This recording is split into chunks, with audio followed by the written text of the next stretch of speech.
नमस्कार, मी संकेत पाटील आणि आपण पाहताय वज्रधारी न्यूज। 38,000 लोकसंख्या असणाऱ्या तासगाव नगर परिषदेसाठी पुन्हा एकदा निवडणुकीचं बिगुल वाजलंय। 12 प्रभागांमधून 24 नगरसेवक आणि एक नगराध्यक्ष असा 25चा हा प्रोग्राम आहे। गेल्या 2 दिवसांपूर्वी तासगाव नगरपालिकेचे नगराध्यक्षपद हे महिलांसाठी राखीव करण्यात आल्यामुळे गुडघ्याला बाशिंग मानून बसलेल्या गाव कारभाऱ्यांचे मनात मात्र निराशा आली।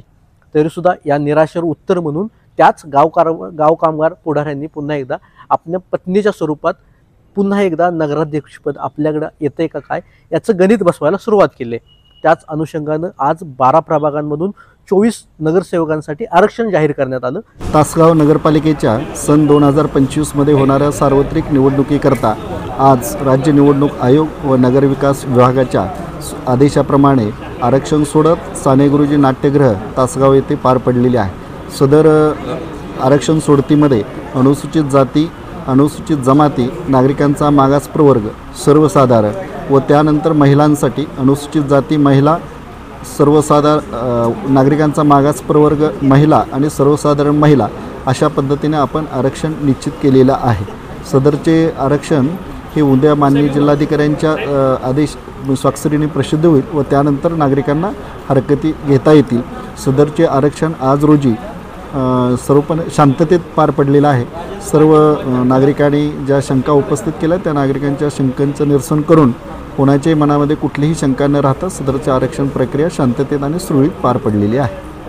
ज्या 12 प्रभागांमधून 24 नगरसेवक आहेत ते पुढील प्रमाणे असणार आहेत।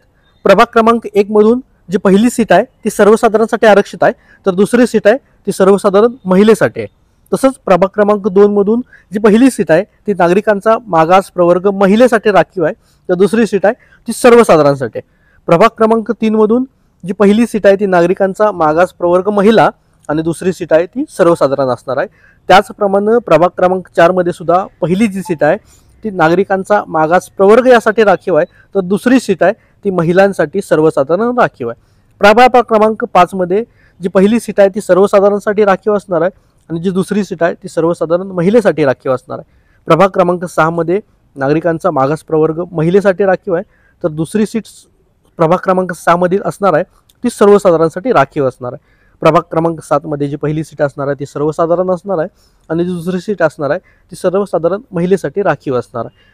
प्रभाग क्रमांक 8 मधील जी पहिली सीट आहे ती नागरिकांचा मागास प्रवर्ग यासाठी राखीव आहे, तर दुसरी सीट जी आहे ती सर्वसाधारण महिलेसाठी राखीव आहे। तसंच प्रभाग क्रमांक 9 मधील जी पहिली सीट आहे ती नागरिकांचा मागास प्रवर्ग यासाठी राखीव आहे, तर दुसरी सीट आहे ती सर्वसाधारण महिलेसाठी राखीव आहे। प्रभाग क्रमांक 10 मधील जी पहिली सीट आहे ती सर्वसाधारणसाठी राखीव असणार आहे, तर दुसरी सीट आहे ती सर्वसाधारण महिलेसाठी राखीव असणार आहे। प्रभाग क्रमांक 11 मधील जी पहिली सीट आहे ती अनुसूचित जातीसाठी आहे, तर दुसरी जी सीट आहे ती सर्वसाधारण महिलेसाठी राखीव आहे। तसंच शेवटचा प्रभाग क्रमांक 12 मधील जी पहिली सीट आहे ती अनुसूचित जाती महिलेसाठी राखीव असणार आहे आणि जी शेवटची सीट आहे प्रभाग क्रमांक 12 मधील जी दुसरी सीट म्हणता येईल ती सर्वसाधारणसाठी राखीव असणार आहे। असं 12 प्रभागांमधून हे 24 नगरसेवकांसाठी आज सोडत निघालेले आहे। खरं तर महिना 2 महिन्यात हा निवडणूक सगळा प्रोग्राम हा पार पाडला जाणार आहे।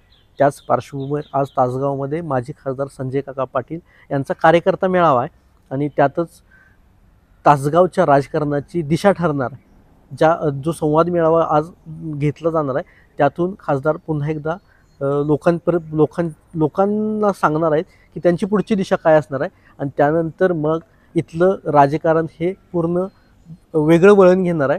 दुरंगी लढत होणार का तिरंगी लढत होणार हे पुढच्या काळात स्पष्ट होईल। मात्र आत्ता तुर्तास फक्त इथं निवडणुकीचा कार्यक्रम जाहीर झाला आहे आणि आरक्षण डिक्लेअर झालं आहे। याच्यापुढे अजून वेळोवेळी येणारे अपडेट आम्ही तुमच्यापर्यंत असंच पोहोचवत राहू। यासाठी वज्रधारीला सबस्क्राईब करा आणि लाईक करा। धन्यवाद।